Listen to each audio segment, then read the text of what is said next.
Hi, hello, how are you? Welcome back to the channel. I'm Alex, and today I have a really exciting and delicious recipe for you. It is a crispy hot honey tofu. Crispy tofu has become one of my favorite things to have in the fridge, ready to warm up, toss with any kind of sauce I want, and make a really easy dinner. So without further ado, let's get into it. Now I have a block of extra firm tofu here that I froze and then defrosted. It's an optional step, but I find that it really helps. It changes the texture of the tofu a lot. It makes it a lot chewier, a lot meatier.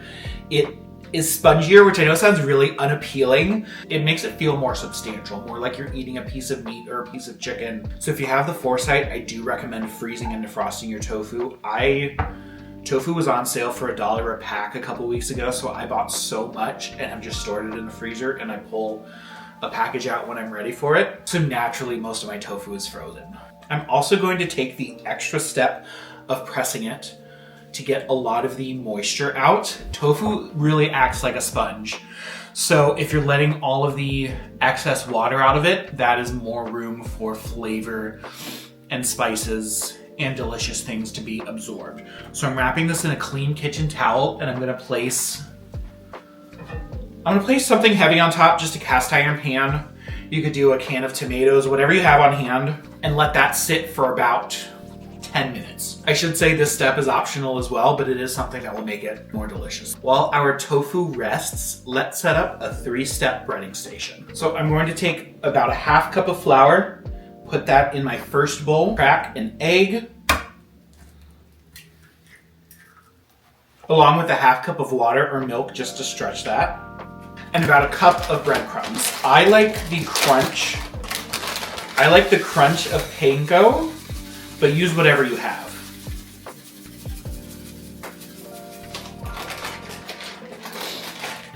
And then arguably the most important step, we're gonna season all 3 steps of this process. Important to remember that most of each of these steps are not going to wind up in your food. So we're gonna kind of over season here to wind up with something perfectly seasoned at the end. I'm gonna go in with a half teaspoon of salt to each of the 3 stations. I'm going in with a teaspoon of garlic powder in each of the 3 stations, along with onion powder,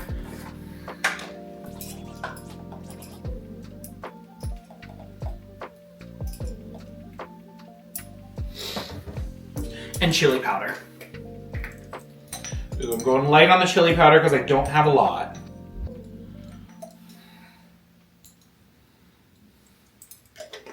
This is a great step to customize the flavor of your chicken cutlets. Use whatever seasonings you want. Going to mix those up.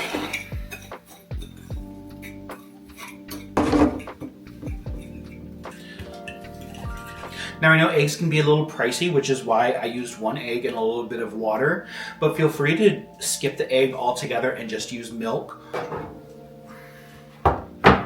Our tofu is nice and pressed. Cut this into whatever shape you feel like. I like triangles, so I'm going to cut this widthwise into 4 pieces.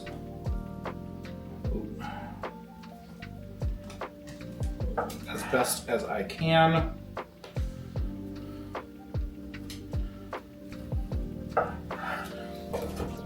These little fillets are perfect if you want to put them right on a sandwich. I'm gonna cut them down a little bit further. I'm gonna cut them in half, and then each half into a triangle.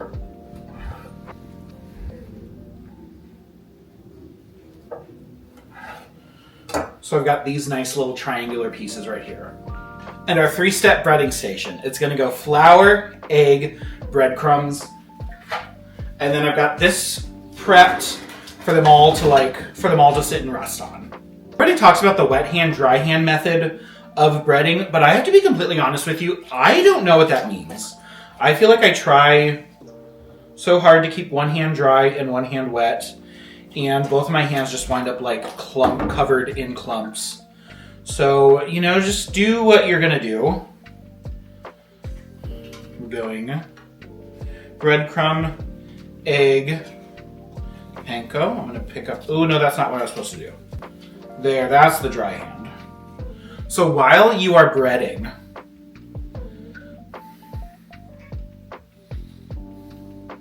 you're going to go into the flour, make sure all sides are covered, dust off the excess, into the egg,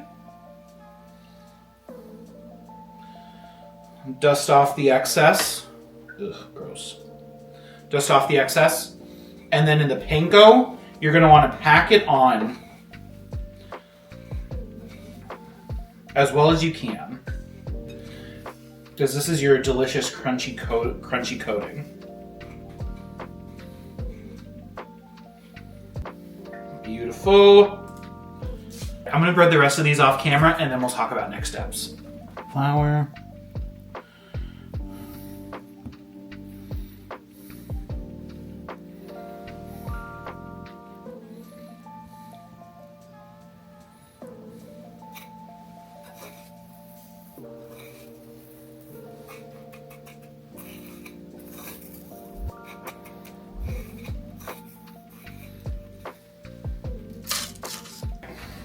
Our breading is done. One of the most important steps when you are frying something that you've breaded or cooking something that you've breaded in general is letting it sit for 10 to 15 minutes so that the breadcrumbs can hydrate a little bit. They're going to, really adhere to the item that you're cooking.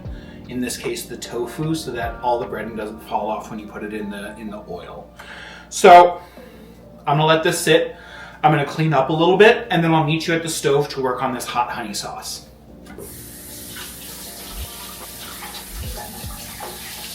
The options for what you could sauce these cutlets in is really endless, but I'm a big fan of a hot honey sauce. I'm going in with a 1/4 cup of my Love Frank's Red Hot, about 2 tablespoons of honey, 1, 2, a little pinch of salt, some fresh pepper, and I'm going to let that sit until it starts to boil. Going to grate in 1 clove of garlic.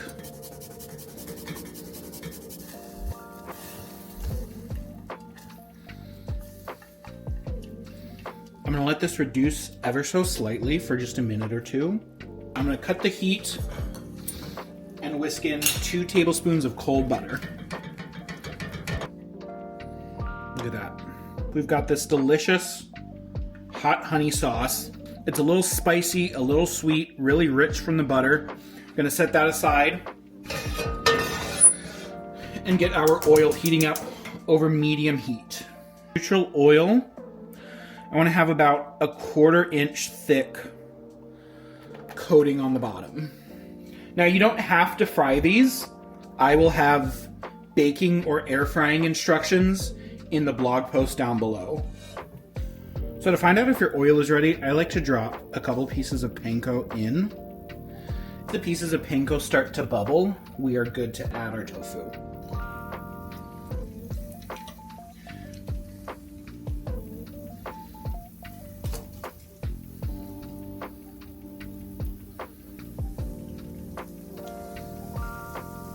Because tofu's essentially already cooked, you're really just cooking these for 3 to 4 minutes on each side until the panko is golden brown and crispy. Ooh yeah, look at that. Yum.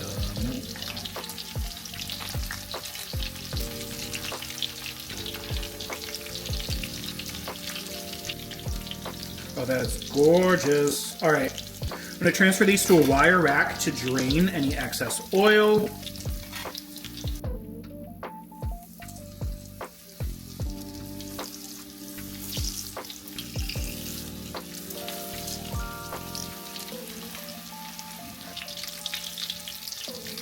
Oh my god, that one's like picture perfect.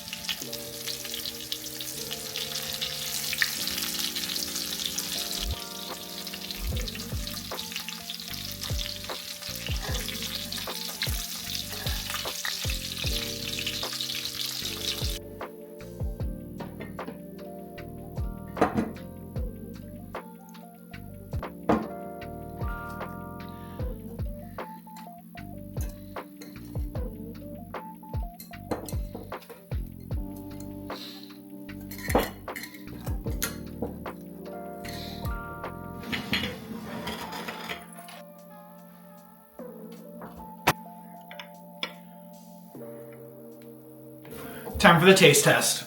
I thought I had some more ranch, so this is just plain sour cream. Don't judge me too hard. But these look so good.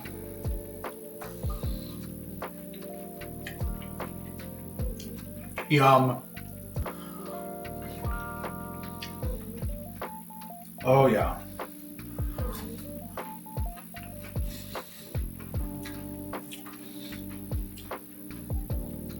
Even with the sauce sitting on there for a minute, so I could take photos, they're still so crunchy. It feels so light because it's tofu, but because we froze and defrosted the tofu, it's got a little bit more of like a bite and chew to it. This is so good. Let's make a big batch of these at the beginning of the week and then reheat to serve however I want throughout the week. If you're kind of a tofu skeptic, I think this is a recipe that can get you on board. I'm gonna go devour the rest of these and then clean up the kitchen. Liked this video, give it a thumbs up. Let me know what your favorite wing flavor is in the comments down below. If you want to see more easy recipes from me, be sure to subscribe. All right, I'll see you next week. Bye.